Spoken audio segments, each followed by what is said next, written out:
धरती को मेरा शत शत नमन। रानाघाट, बहरामपुर सीटों से भी लोगों का खूब खूब अभिनंदन।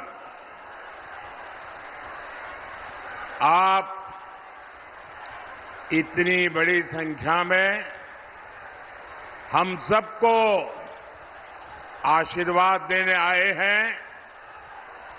इतनी बड़ी संख्या में माताएं बहनें आशीर्वाद दे रही है। ये मेरा परम सौभाग्य है। मैं सर झुकाकर आप सबको प्रणाम करता हूं।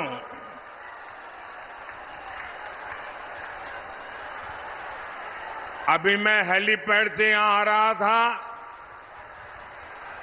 2-2.5 किलोमीटर का पूरा रास्ता ऐसा रोड शो जितने लोग यहां हैं उससे 4 गुना लोग वहां रोड पर ये प्यार, ये आशीर्वाद, ये मेरे लिए बहुत बड़ी ऊर्जा है। भाई और बहनों, ये चुनाव देश के चुनाव है। ये पूरे हिंदुस्तान के लिए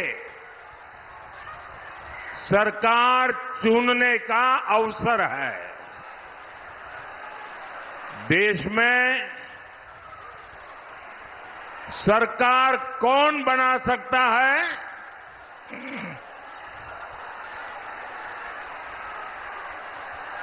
टीएमसी तो पूरे देश में 15 सीट भी जीत नहीं सकती।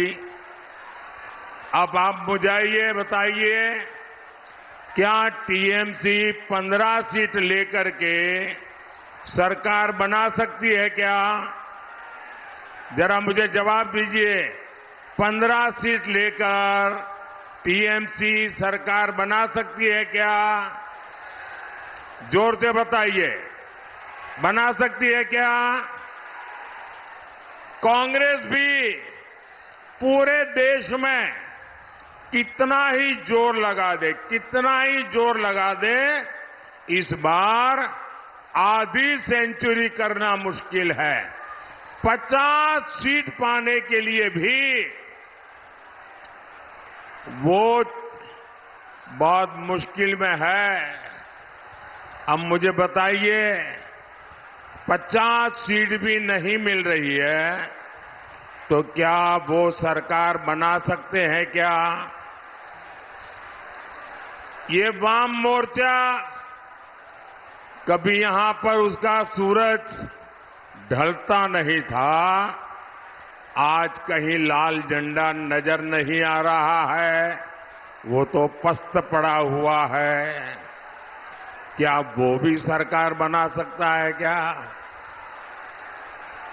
इस चुनाव में साफ साफ है, अगर कोई सरकार बना सकता है तो वो सिर्फ और सिर्फ बीजेपी एनडीए की सरकार ही बनेगी।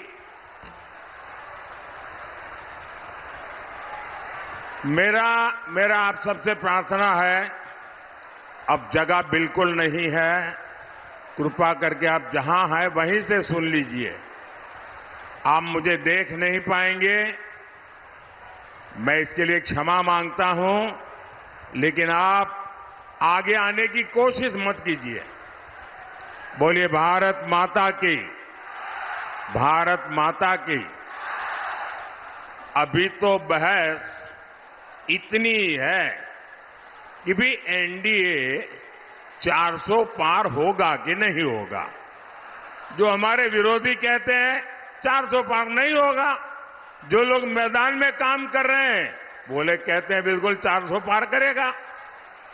और इंडी वालों की लड़ाई बस इस बात पर है कि लोकसभा में विपक्ष में जो दल जीत करके आएंगे उनमें सबसे बड़ा दल कौन बने।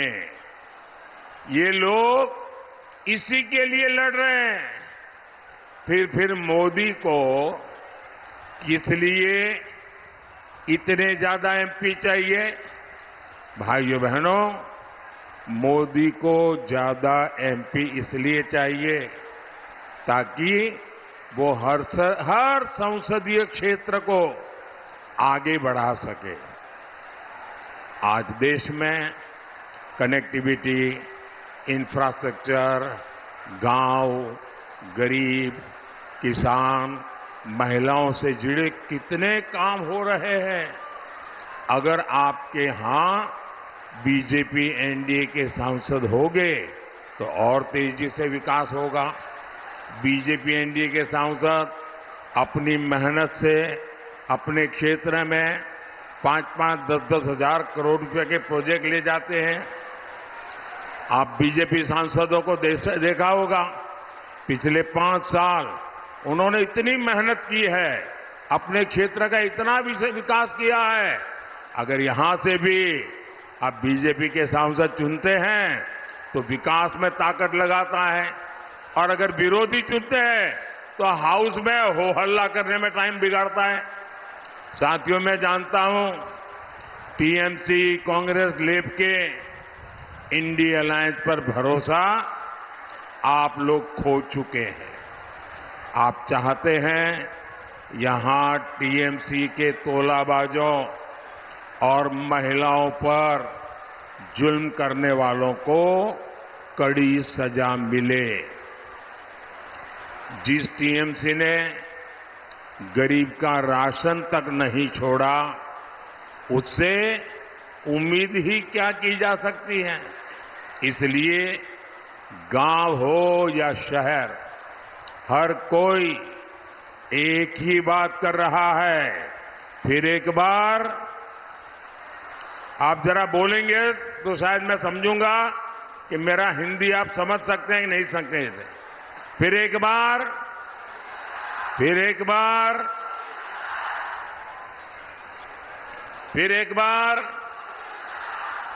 आभार एक बार, आभार एक बार।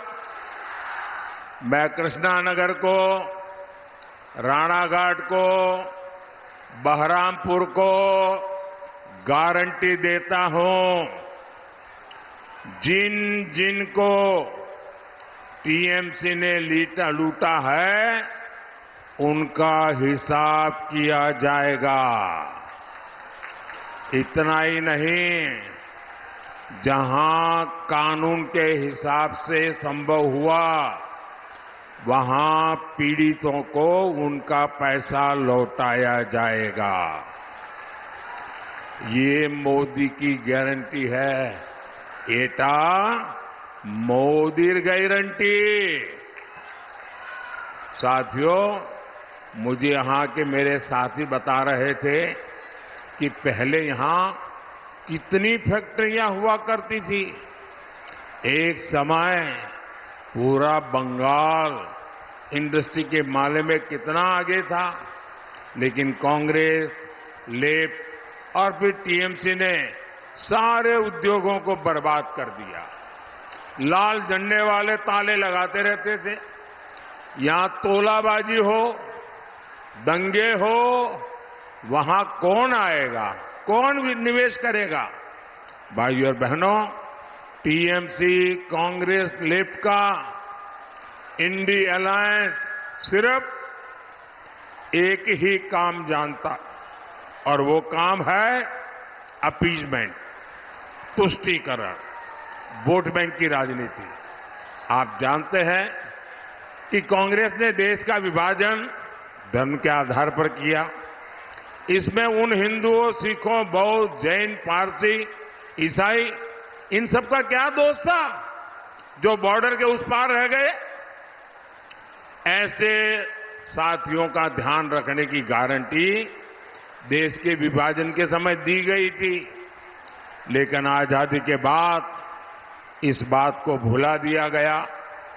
मैं यहां भी जब मातुआ समुदाय के लोगों से मिलता हूं तो हमारे मतुआ के समाज के लोग उनकी पीड़ा मुझे बताते हैं।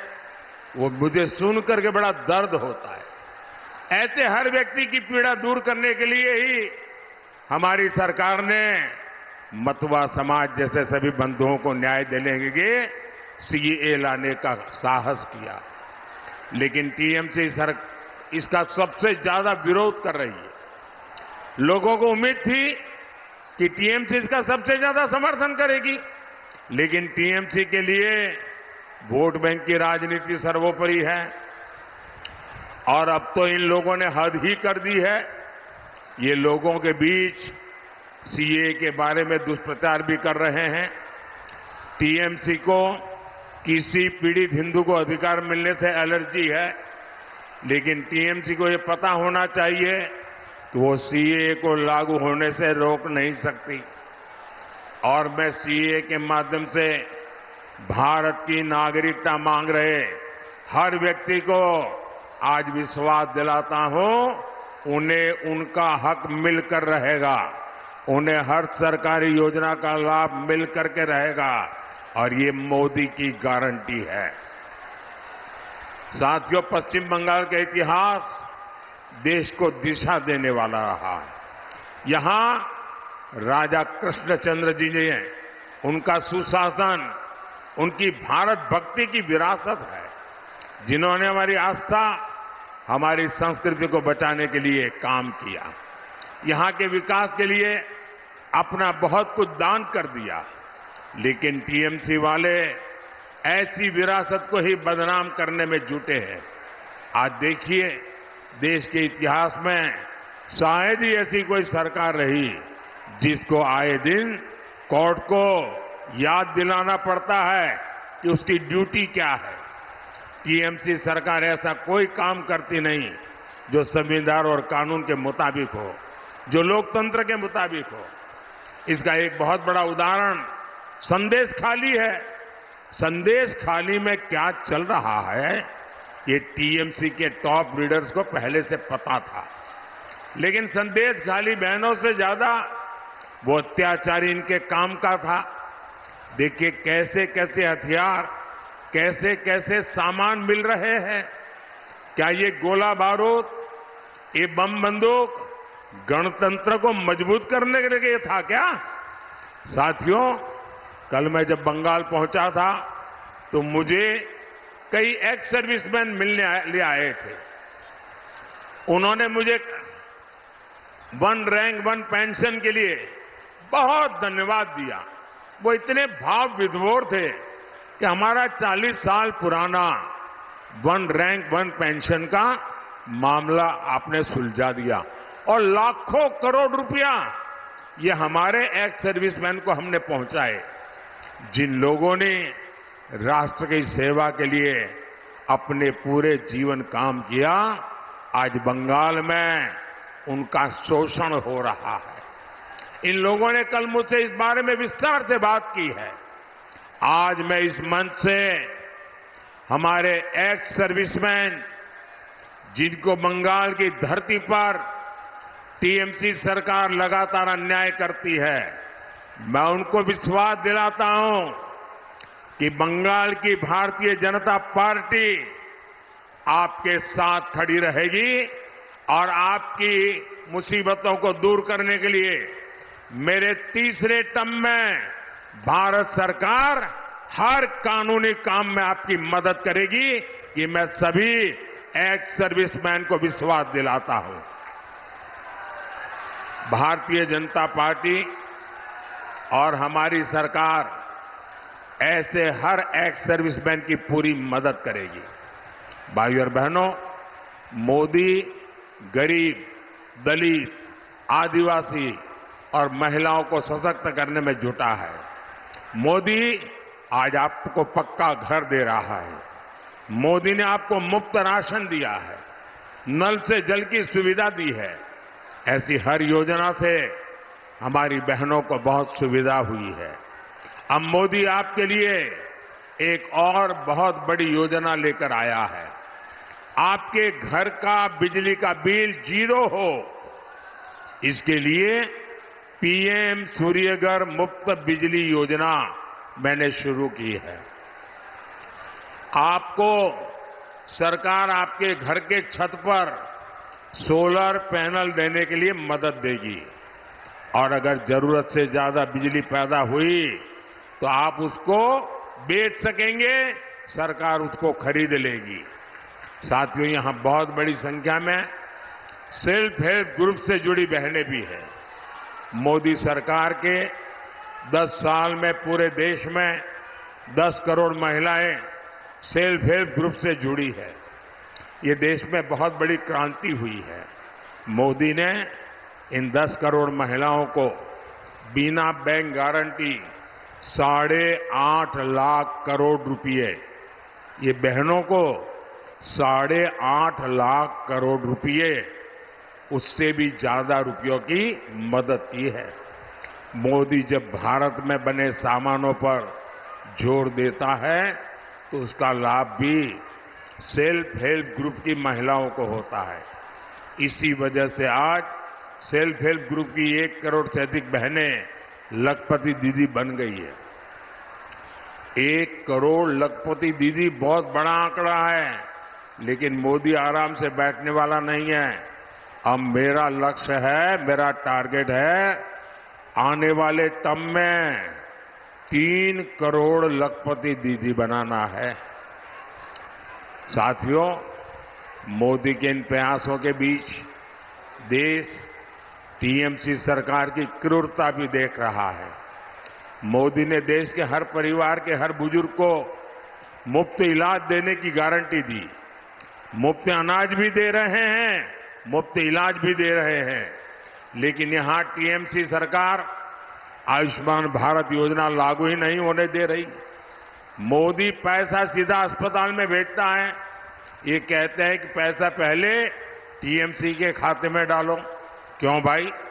मोदी पैसा टीएमसी को इसलिए भेजे ताकि टीएमसी उसे लूट ले। ऐसा नहीं होगा। मोदी आपके घर का पैसा भी सीधे लाभार्थी के बैंक खाते में डालेगा। ये कहते हैं कि पहले टीएमसी के खाते में पैसा डालो।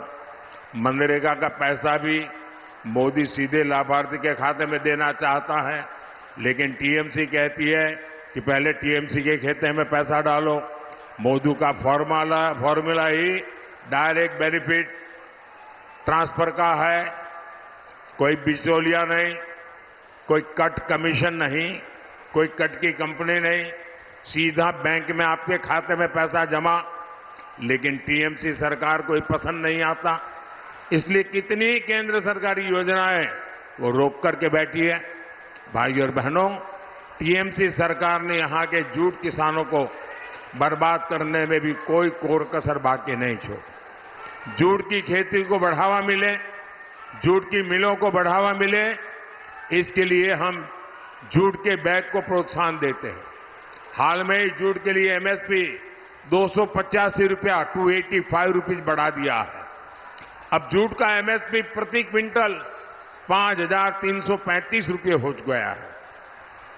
लेकिन यहां के किसान बताते हैं कि उनकी जेब में बहुत कम पैसा पहुंचता है।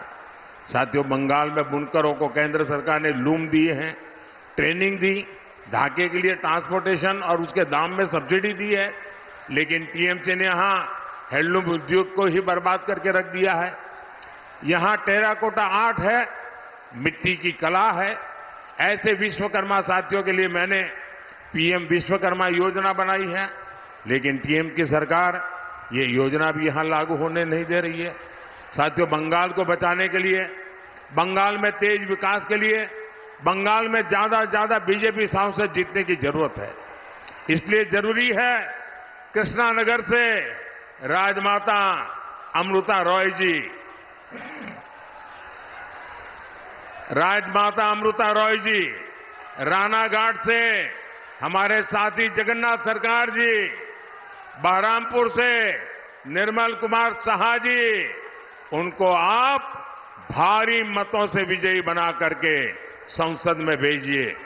इनको मिलने वाला हर वोट आप कमल पे बटन दबाएंगे, वो वोट सीधा सीधा मोदी के खाते में जाएगा। मोदी मजबूत होगा तो बंगाल को भी मजबूत करेगा, आपको भी मजबूत करेगा। आइए घर घर जाइए और घर घर जाके कहिएगा मोदी जी आए थे और मोदी जी ने आप सबको नमस्कार कहा है। बोलिए भारत माता की, भारत माता की, भारत माता की। बहुत बहुत धन्यवाद।